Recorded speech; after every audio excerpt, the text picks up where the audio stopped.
Okay, now we're starting the Instagram live interview with Jodie Lynn, author Jodie Lynn, and I'm going to go on ahead and invite her into the interview that we've been looking forward to having.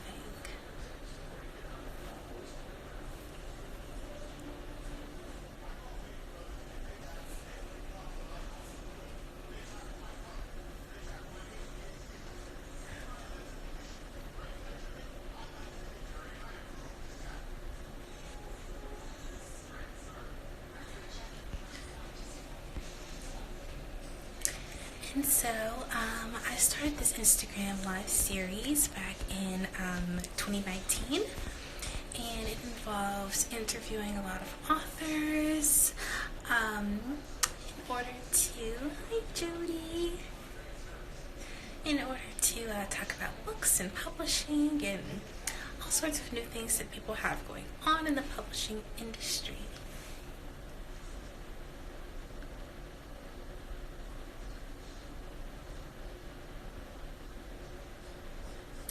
And so, right now, we're going to go live with Jodie.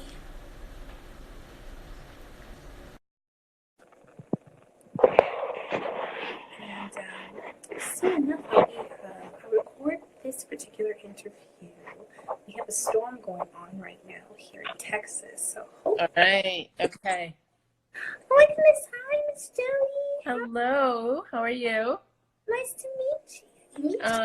You get to say hi to my kitty too. I don't know if you can see her because she is very dark. I've got a beautiful black cat sitting on my lap. You'll just have to take my word for it. So if you see hear meowing, anyway, that's my cat. One of two kitties. So you may hear some purring in the background. That's okay. What's her name?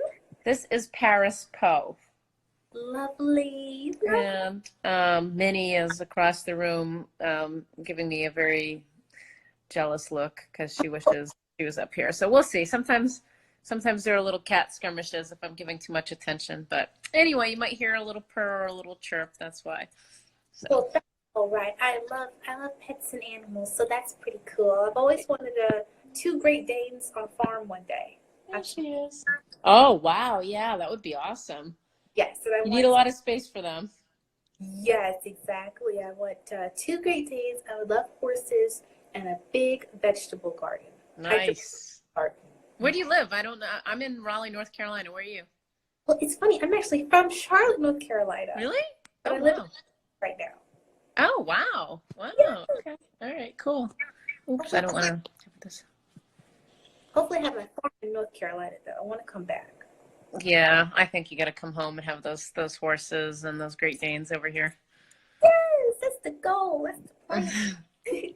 Well, how is your day going?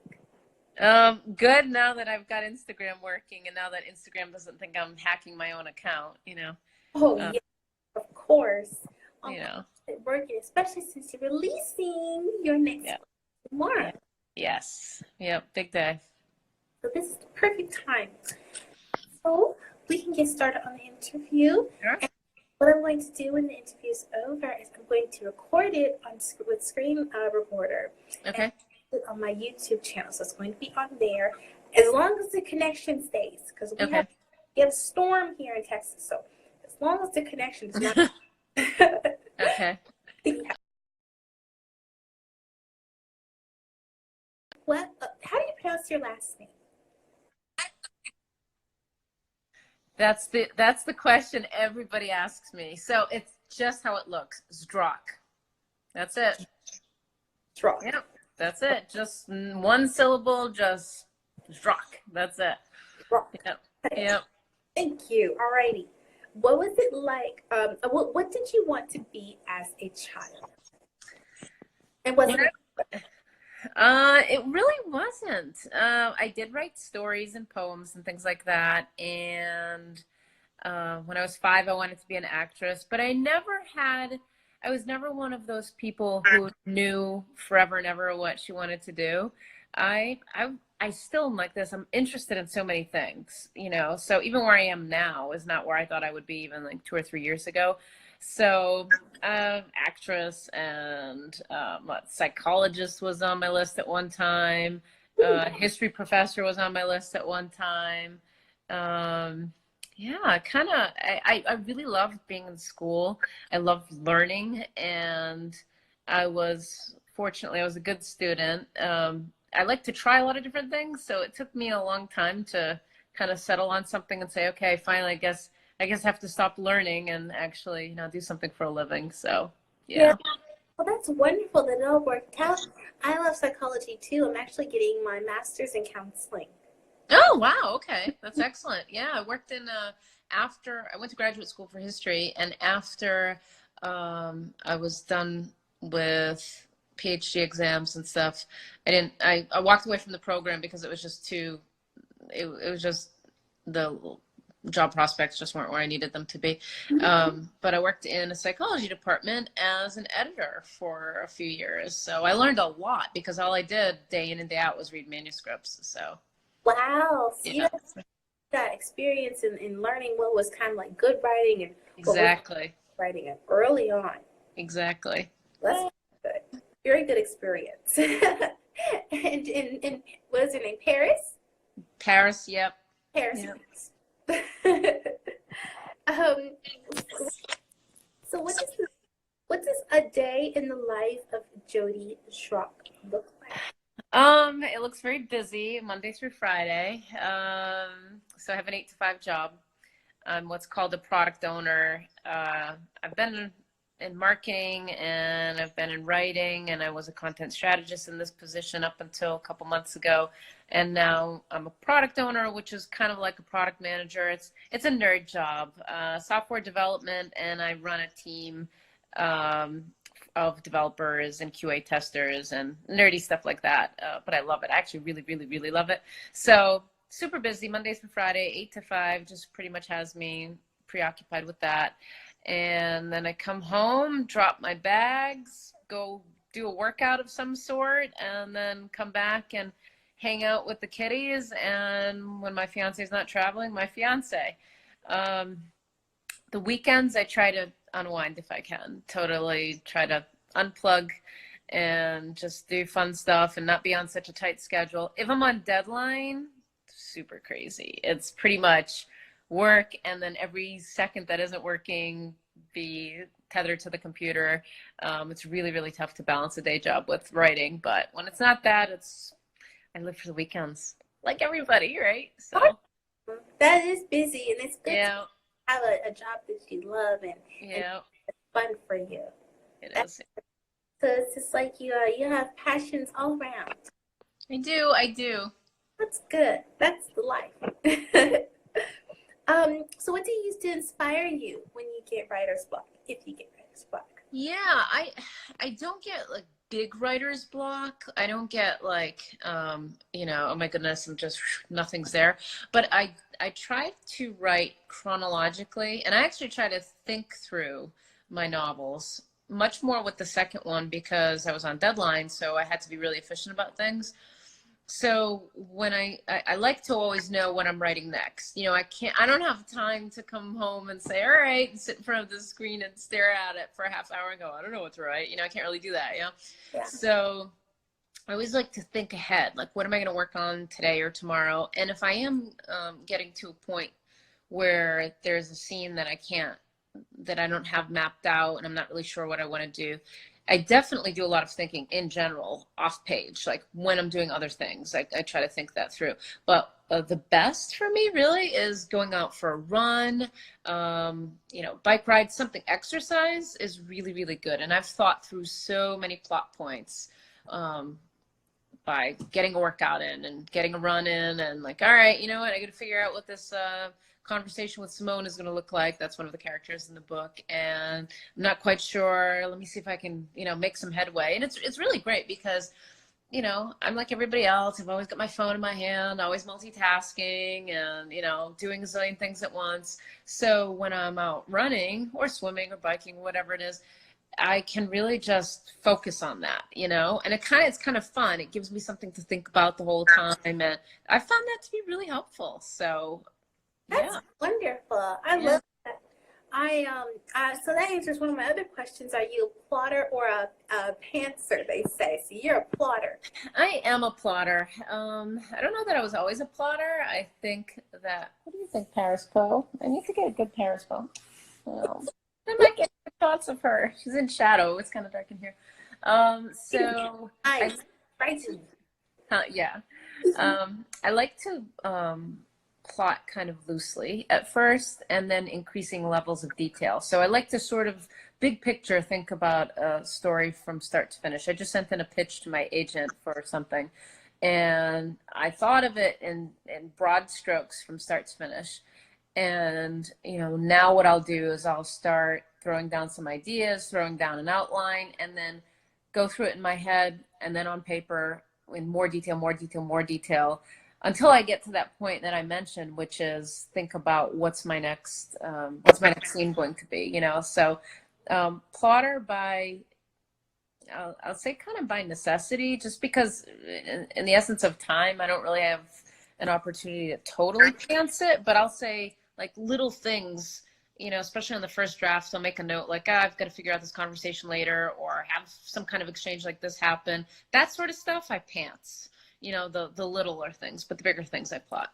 Yeah, I feel like I write the same way. I have to have at least the major plot points organized out in chronological order. Yes, I have to have, you know, even scene lists. I put lists of scenes out and different twists and turns I'm planning so I can do foreshadowing. Exactly. So yes, I have to do all of those things or like keep my mind organized when I'm writing. And I feel more likely to be inspired when I know what's going to be happening next. Yeah. You're less blocked that way. And I find that there's a lot of logic in writing. So like doing that planning out at least the logic of it, I find helps me a lot too. Yeah. Wonderful. Yes. Hi, book nerd Becky. Oh, she's leaving. Bye, Paris. Okay. I love your Meet the Main Characters Twitter chat. That's fantastic. So fun. Okay. So what would you say? Coffee or tea? I'm pretty routine about this. Coffee in the morning and tea in the afternoon. That's my jam. I make vanilla macchiatos every morning. I love specialty coffees too. I get Torani syrups, and it's a big thrill for me. I get a few at a time. So the other day I got brown sugar, cinnamon, and toasted marshmallow. So just a squirt or two of that in my coffee, and yeah, it feels special that way. That's really cool. I like macchiatos. So good call. Way to be, you know, coffee. Yeah. Yes, and then I just tried Tulsi Indian tea for the first time. It's very healthy. I love it. Is it what kind of tea is it? Is it like a green tea or a black tea or? It's like it's like a black tea. It's like a black tea. I love green teas. Oh yes, and I've gotten into drinking them without putting sweetener in them. Me too.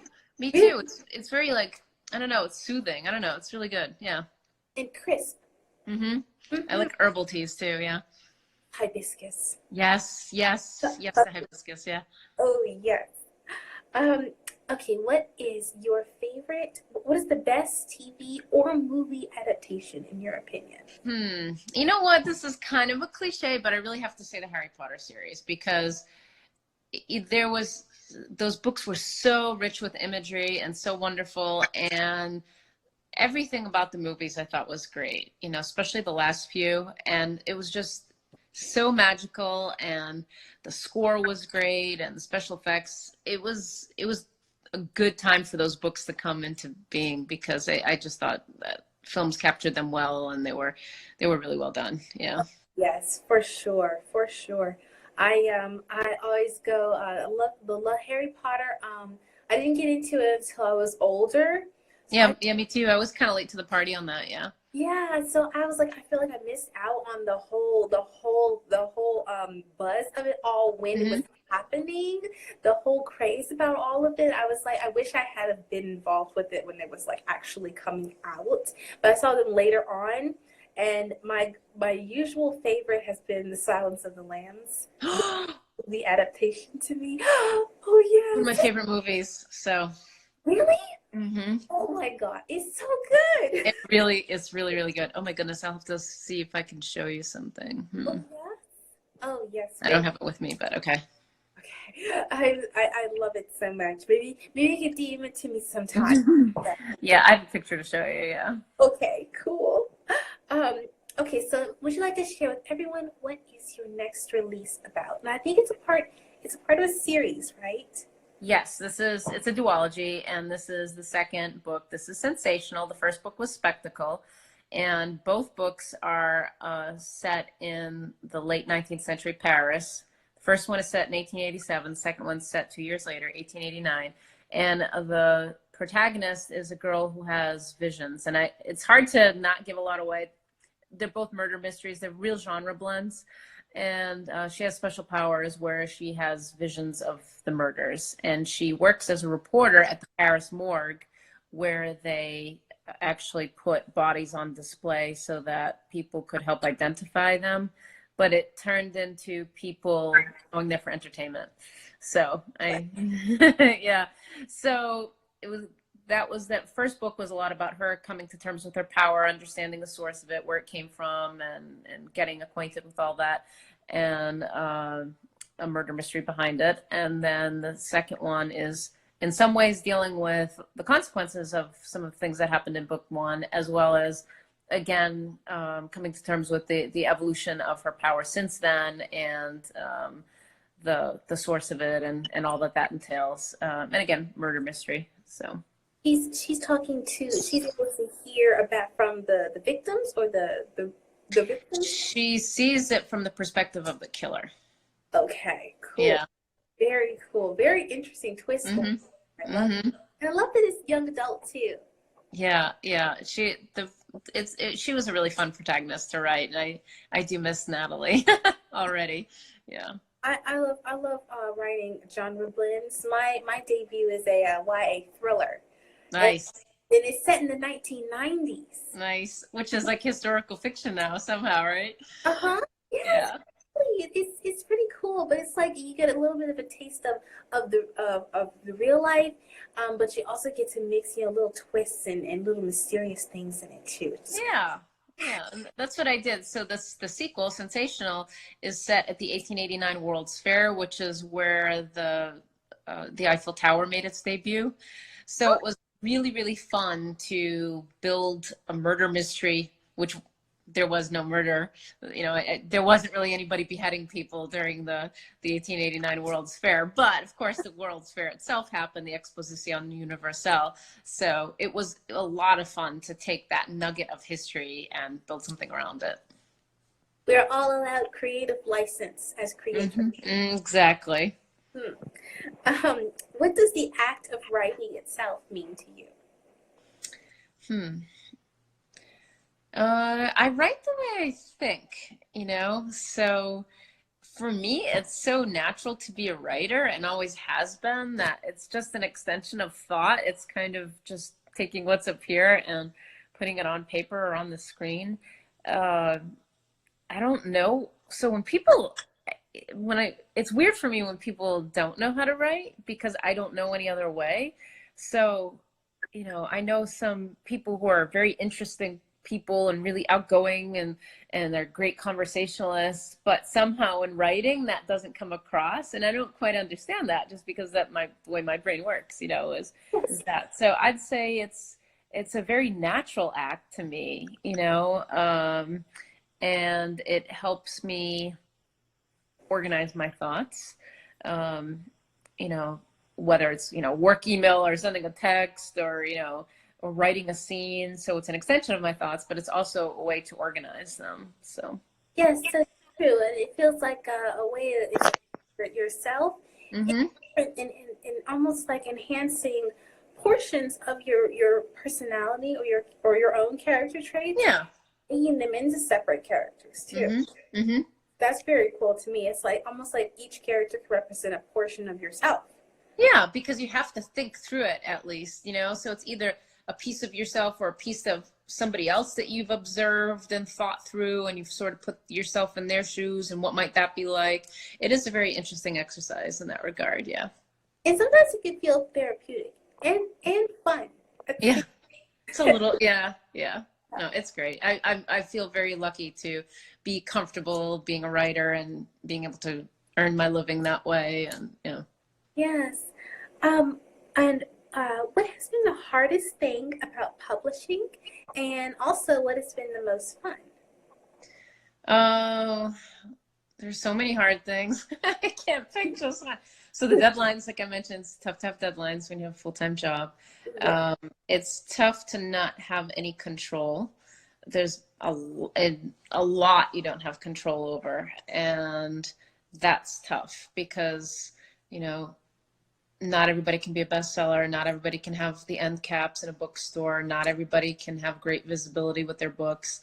And that's tough. So it's tough when you work just as hard as anybody else, but you maybe don't get the same breaks or the same, you know, opportunities, or you don't have whatever it is that pulls things together. It's tough to not be able to have any control over that. You know, there's a lot of, I hope it works out. I hope it connects with people. I hope it reaches the right audience. Yeah. And there's only so much that I, as the author, can do. The rest of it's up to the rest of the publishing world and readers and bookstores and publishers and, you know, and everything else. And that's tough. That's really tough to just cross your fingers and hope for the best. That's so true. I'm debuting later on this year in the fall, and I try to create a lot of media things to basically introduce my novel to people. Mm-hmm.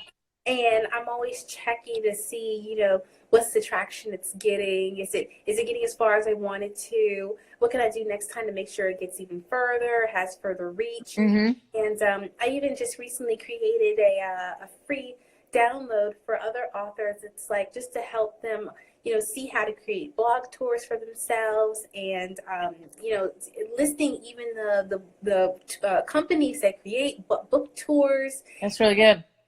That can help them get seen, because I think that is a huge struggle getting seen. Tough. Yeah. Yeah, Yeah. especially if you're independent too. If you're independent, or if you're just starting off, it can be so intimidating. Oh, absolutely. Absolutely. I think at every stage, it doesn't matter if you're self-published or traditionally published or independent, small press, whatever it is. It's just, there are a lot of really good books out in the world. So to get Yeah. people to want to read yours is a tough thing. Yeah. Yeah, yes, exactly. Meet the Main Character tours is on my list. Yes, they're excellent. Yeah. That was a great one you chose there. So when you were first starting off, did hybrid publishing, self-publishing, or independent or traditional publishing, which one spoke to you the most at first? So I started this journey a very long time ago. Before, I mean, I don't know, I'm going to say like about 2006, I probably got serious about writing a novel, and there really weren't very many opportunities the way there are now for other kinds of publishing. It was much less common to see people self-publish. You know, what was that, like 14 years ago now? So it was always traditional for me, and the goal for that was I wanted to be able to walk into a bookstore and see my novel on the shelf and be like, there I am, you know. So, and it's a very difficult route. But there was also some appeal in that for me too, because I like to push myself. I like to set goals for myself that are really high, and that was about the highest that I could set for writing. Like, you know, there's very few people have the opportunity to do that. Could I make it? I tell people that getting traditionally published, well, first I say getting a literary agent is like making the Olympic team, and getting published is like getting a medal, right? So, you know, I wanted to go to the Olympics, so I pushed myself really hard. But yeah, that's always been my dream. The traditional. Mm-hmm. Like it can have the most reach. Yeah, the most reach. It's the hardest, and you have the least control over it for sure. But the trade-off is that, you know, you can get national exposure, and, you know, I mean, it was really great for spectacle. I was sending pre-order stuff to people in the UK and Australia and South America, and I was just like, wow, they found my book, Yeah. and I didn't have foreign rights sales. I have one in Russia, but I didn't have like a special UK edition or anything, so it's pretty cool. And some of those people have remained connected to me, and are excited for Sensational. So this is pretty fun for me too. I bet that's super fulfilling. Yeah. So what has been the most fun thing about publishing? The fun stuff, it's stuff like this. I love doing things like this. I love doing events.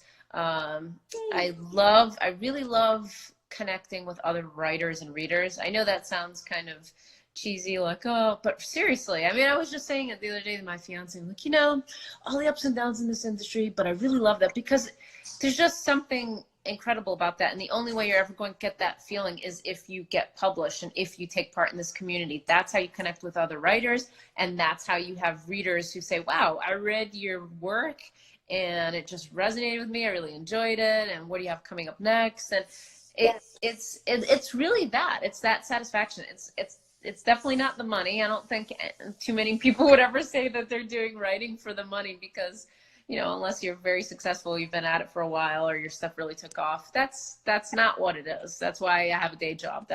That's for the bills. This is just for, that kind of fulfillment. And I can be having a rough day from a publishing standpoint or something else, or stress from work, and I'll just get a great tweet or a great DM or a wonderful bookstagram from somebody or an email, and I melt. I love it. So.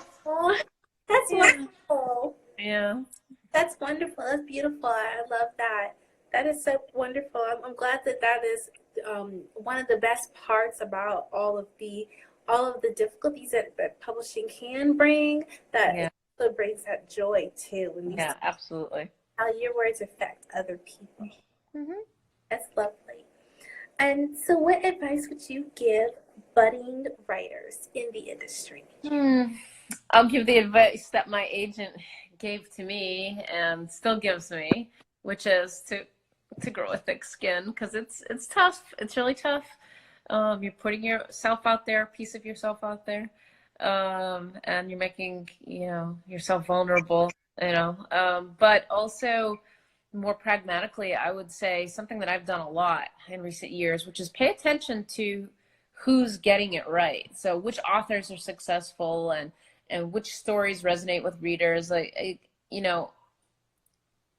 not necessarily that the ones that are the best sellers or the ones that everybody hears about are so much better than books that don't get as much visibility. It's not really about that. It's more about, look at the long game, like overall, like what to readers and when, and not even necessarily specific books, just like what kinds of things, what kinds of characters are people really connecting with, and what kinds, not trends, not like that, but what kind of storytelling, do people connect with, that sort of thing. So I pay a lot of attention to that. I pay a lot of attention to what people are doing well, and whose career do I admire, and whose books do I really like, and what can I do to aspire like that. So I would say find who you admire as another writer, or a series of writers, or a genre even. And there's all kind of cat noise in the background, so if you hear that, it's because somebody's chasing a spring. But yeah, definitely studying what other people do well, or people who've been successful at it, and ask why were they successful, what put them out in the front, how come they're great, and what's made them that way, and try to do what you can to take steps in that direction. See what's resonating out there. Mm-hmm. And see why. And I do that a lot. I have over 17,000 screen captures in my phone. Whoa. Yes. That's great though. Just keeping up with the details of the publishing industry and what's resonating.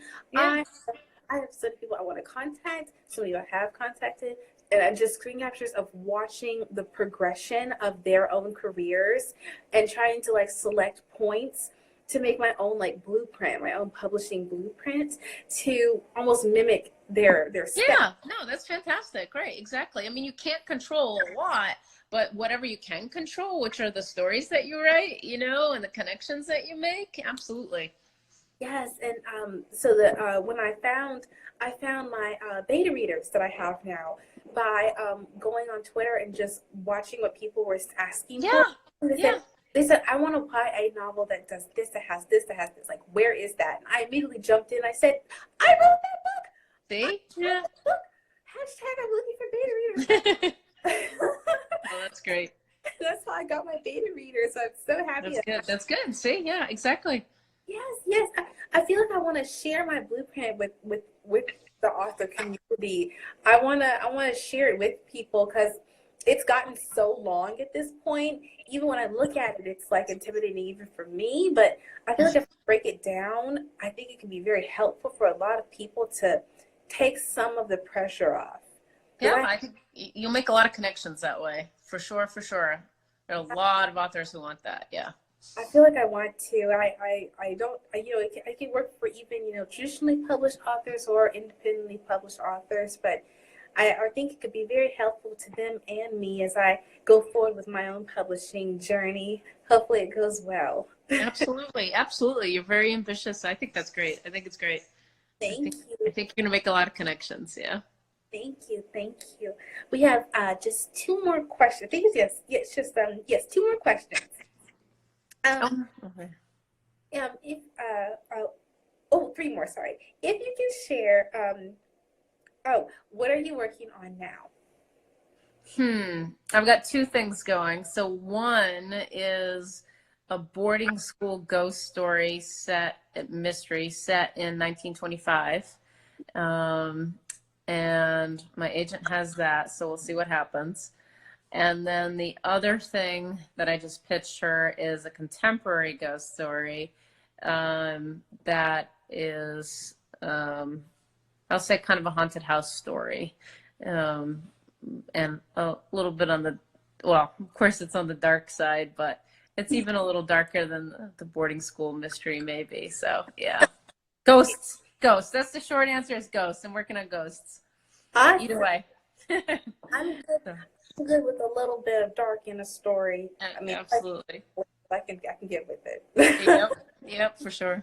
And a little bit of dark humor even. I'm good with that. I'm hoping to try to do that. I wasn't really able to do too much of that in my historicals because the kind of sense of humor I have, I mean, your sense of humor is rooted in the times in which you live, right? So I couldn't really use my style of humor too much in the other novels, and maybe not so much in the boarding school mystery, but I'm thinking about that contemporary novel. I wonder, maybe I can be kind of funny, because it's my disposition on Twitter and stuff is to joke around a lot, and I don't get a chance to do that in my novels, so maybe with this contemporary I can slide in a few jokes. Yeah. Yes, exactly. That's wonderful. And how can we find more information about you and your books and your releases? I'm pretty active on Twitter and on Instagram. I am at JL Zdrok. Maybe you can put that on the screen because nobody's ever going to remember that. JLZDROK. And then my website is Jodie Lynn Zdrok, JODIELYNN ZDROK. So either way, there's plenty there. And then if you Google me on Amazon or Barnes and Noble or, that's going to set off my Alexa. Got excited when I said that name. And, indie bookstores. So it should be available anywhere. And if they don't have it directly, you can always ask them to order it. And Spectacle came out as paperback last week and Sensational releases tomorrow. So, yeah. Wonderful. Sensational releases tomorrow, everyone. By Miss Jodie Lynn Zdrok. Yes, thank you. Yeah. I have her posted in the comments right now. Okay, good. And I see two people who are super, super excited about the boarding school mystery. That's going to be awesome. And me too. We hope. Let's hope it sells. Yeah. Yes, exactly. was so wonderful talking with you, Jodie, and I look for release, and we all do, and this is so wonderful. Well, thank you, Ivana. You're very sweet. Thank you for doing this. I love your smile. It's been really great. People watching this don't get to see. I don't know so much. I don't know how this will look for other people, but it's been great to see your smile. I love it. So this Thank you so been much. easy to talk to you. So, and I think you're slated for good things. I think you'll be all set. You know how to make connections with people. Thank you. I'm trying. I'm going to record the whole interview and post it on my YouTube, and I will act you when it is live. Okay. All right. Hope I didn't say anything weird. I don't know. We'll No, see. you did not. Did I say anything weird? I don't know. Okay. You Too did. late now. Okay. I'm just glad the connection stayed for both of us. Yeah, exactly. And I didn't get video bombed with the cats. I'm really surprised that. Yes, they feel relaxed by our conversation. It could be. I'm bored to tears, maybe bored of sleeping, but okay. All right. Well, it's been great to talk to you. Anything else? No, that is all. I got All right. recorded. Okay, thank you. Have a wonderful evening. Enjoy North Carolina. Thank you. Say hi to Texas for me. Bye. Absolutely. Bye-bye. Bye.